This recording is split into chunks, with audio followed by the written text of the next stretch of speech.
दर्द का मोहब्बत के होला सनम। डीजे मिट्ठू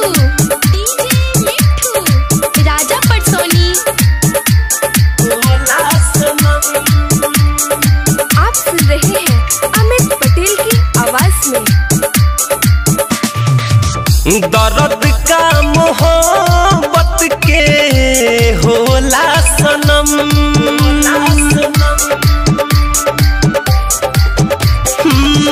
दर्द का मोहब्बत के होला सनम।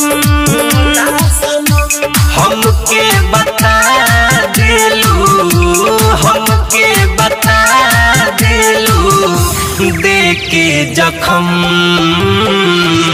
दर्द का मोहब्बत के होला सनम।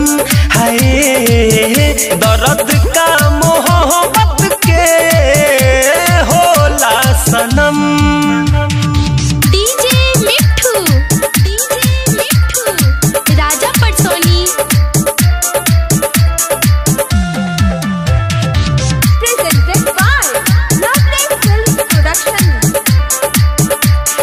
ओ बेरहमई दिल के तू तोड़ी, हमरो देखा देलू दुनिया ये गोरी।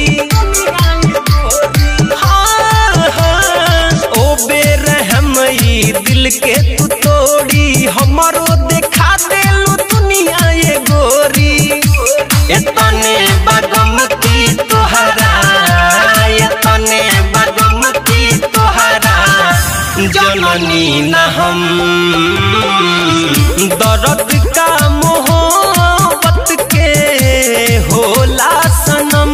हाय दर्द का मोहब्बत के होला सनम। दर्द का मोहब्बत के होला सनम। डीजे मिट्ठू राजा पटसोनी। होला सनम। आप सुन रहे हैं अमित पटेल की आवाज में।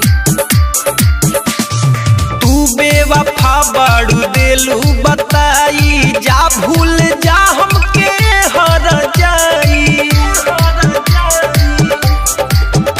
और तू बेवफा बाड़ू देलू बताई, जा भूल जा हमके हर जाई। बन के शराबी हम तो, बन के शराबी बिसकी पियता निरम। दर्द का मोहब्बत के होला सनम।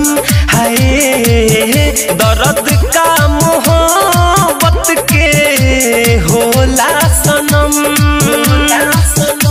हमके बता देलू, हमके बता देलू देके जखम।